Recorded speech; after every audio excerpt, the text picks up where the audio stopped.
తెలంగాణలో ఎన్నికలు ముగియడంతో సీమాంధ్రలో పట్టు పెంచుకోవడంపై కాన్సంట్రేట్ చేశారు బీజేపీ ప్రధాని అభ్యర్థి నరేంద్ర మోడీ.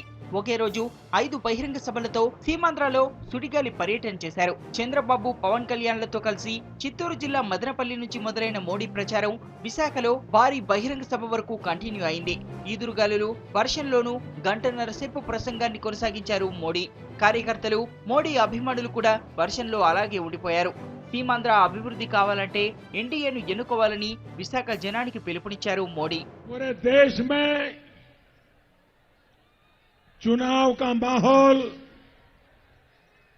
ये पहला चुनाव ऐसा है जो राजनीतिक दल नहीं लड़ रहे, राजनेता नहीं लड़ रहे, उम्मीदवार नहीं लड़ रहे, लेकिन देश के 125 करोड़ नागरिक ये चुनाव लड़ रहे हैं.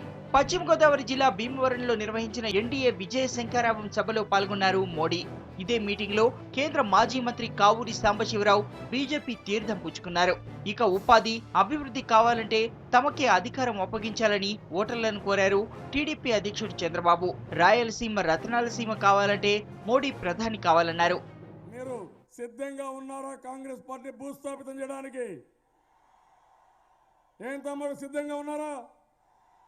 కాంగ్రెస్ పార్టీ చచ్చిపోయింది, అది సచ్చిన పాము, దాన్ని ఇంకా కొట్టాల్సిన పని లేదు, కానీ వదిలిపెట్టకూడదు.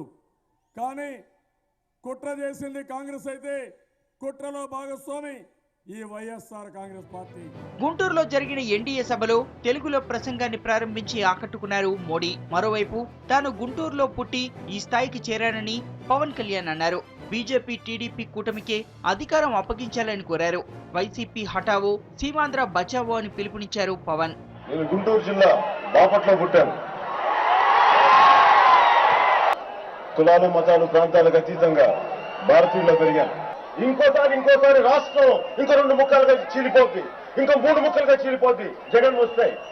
అందుకనే మనస్ఫూర్తిగా అటు కేంద్రంలో నరేంద్ర మోడీ గారికి, ఇటు రాష్ట్రంలో తెలుగుదేశం పార్టీ చంద్రబాబు నాయుడు గారికి మనస్ఫూర్తిగా మద్దతు తెలుపుతున్నాం.